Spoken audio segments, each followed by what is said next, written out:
UP BJP में संगठन और सरकार में सब कुछ ठीक ठाक नहीं है, क्योंकि यूपी सरकार के मंत्री दयाशंकर सिंह क्या कह रहे हैं, इससे भी मतभेद खुलकर सामने आ रहे हैं। सुनिए।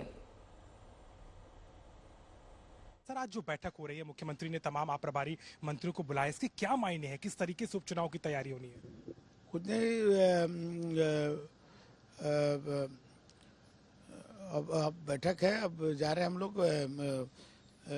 उपचुनाव के लिए कुछ मंत्रियों को विशेष जिम्मेदारी दी गई है, उसके लिए हो सकता है उसी के संबंध में बैठक हो। आप कितना महत्वपूर्ण मानते हैं उन उपचुनाव को आपके लिहाज से, क्योंकि जो लोकसभा के चुनाव के नतीजे थे वो इतने संतोषजनक नहीं रहे हैं? देखिए, कोई भी हर चुनाव महत्वपूर्ण होता है। भारतीय जनता पार्टी कोई चुनाव को सभी चुनावों को गंभीरता से लेती है, और उपचुनाव है, और उपचुनाव में हम लोग पूरे गंभीरता से लड़ेंगे और चुनाव जीतेंगे। अखिलेश यादव आप पर सवाल कर रहे हैं कि आप लोग जो तोड़फोड़ का काम करते थे, आप जिनको लेकर के पार्टी में आए थे, आज वो फिर वापस जा रहे हैं सपा। देखिए, अभी पार्टी अभी कहे तो अभी अखिलेश जी की पूरी पार्टी टूट जाएगी। क्या उनका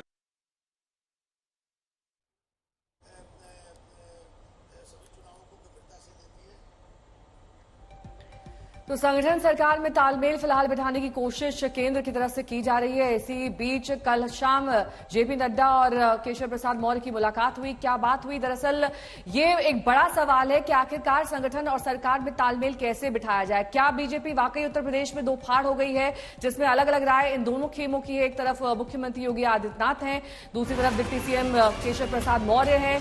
क्या हार को लेकर अब मंथन किया जा रहा है, या फिर आगामी जो उपचुनाव होने हैं उसमें किस तरीके से बीजेपी को 10 में से 10 सीटें हासिल होंगी, इस पर फोकस रहेगा?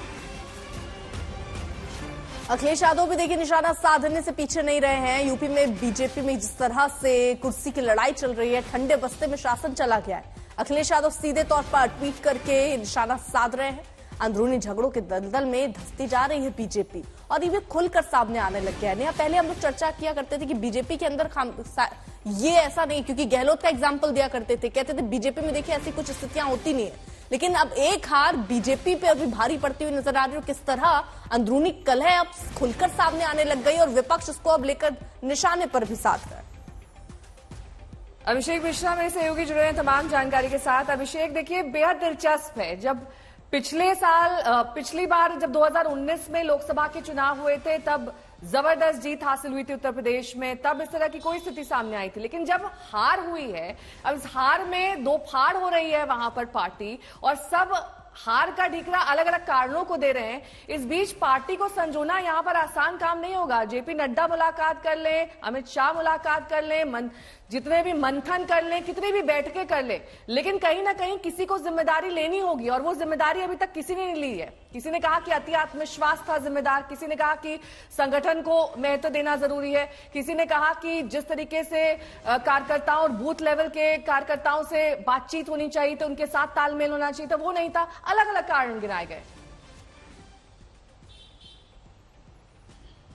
देखिए, बिल्कुल नेहा, और साफ तौर पर अगर हम इसको समझने की कोशिश करें तो बीजेपी की जो ताकत थी वो आज एक कमजोरी बनती हुई नजर आ रही है। एकता में शक्ति है, ये बात बीजेपी कहती है, लेकिन उस एकता को बनाए रखना एक बड़ी चुनौती सामने नजर आती है, क्योंकि जो तारतम्यता नहीं थी, जो कोऑर्डिनेशन नहीं था, और शीर्ष नेतृत्व ने अगर इसका अब संज्ञान लिया है, अगर उप मुख्यमंत्री वहां पहुंचते हैं, प्रदेश अध्यक्ष वहां पहुंचते हैं, बावजूद उसके कि 14 जुलाई को यानी रविवार के दिन कार्य समिति लखनऊ में हुई थी, तमाम नेताओं के बीच में इन विषयों को सभी कार्यकर्ता के सामने रखा गया था, और फिर भी अगर वो चीज और वो संवाद स्थापित नहीं हो पाया, तो जरूर कुछ ऐसी चीजें हैं, कुछ ऐसे पेंच हैं जिन्हें कसना है, कुछ ऐसी दिक्कतें हैं जिन्हें सुलझाना है, कुछ रास्तों में ऐसे गड्ढे हैं जिसे पूरा करना है, और वही सोच इशारा करते हैं।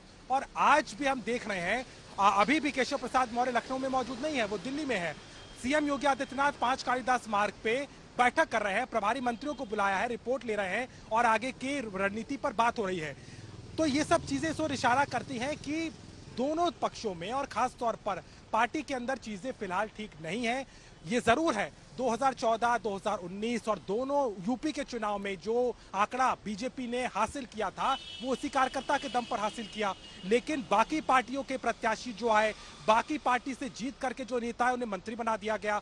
जो कार्यकर्ता जमीन पर पूरी तरीके से खड़ा हुआ था उसको मौका नहीं मिल रहा था, वो भी एक नाराजगी थी। प्रत्याशियों को लेकर के पहली लिस्ट के बाद ही सवाल खड़े हो रहे थे, उसको नहीं सुलझाया गया। तो ये तमाम चीजें निकल के सामने आई और एक प्रशासन और शासन के लोगों का जो सुनवाई नहीं हो रही थी, जो कार्यकर्ताओं के साथ में हो रहा था, उसको भी प्रमुखता से रखा गया है। तो ये साफ तौर पर दिखाता है कि शासन में होने के बावजूद भी अगर विधायक के साथ और एक एमएलसी के साथ, एक वहां के जमीनी कार्यकर्ता के साथ दिक्कतें हो रही हैं, तो इसके लिए कौन जिम्मेदार है? कहीं ना कहीं ये तमाम चीजें इन सब के बीच में सामने आ रही हैं। ठीक है, आप नजर बनाए रखिए। देखिए, यूपी बीजेपी में मतभेद तब से खुलकर सामने आने लगा जब लखनऊ में यूपी बीजेपी की कार्यकारिणी की बैठक थी, जिसमें बड़े नेताओं के अलग अलग सुर सामने आए।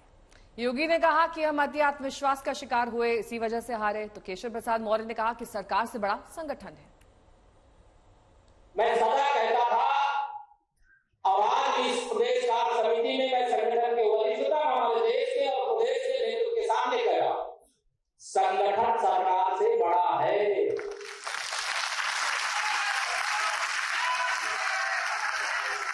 संगठन से बड़ा कोई नहीं होता है। संगठन सरकार से बड़ा है, बड़ा था, बड़ा रहेगा।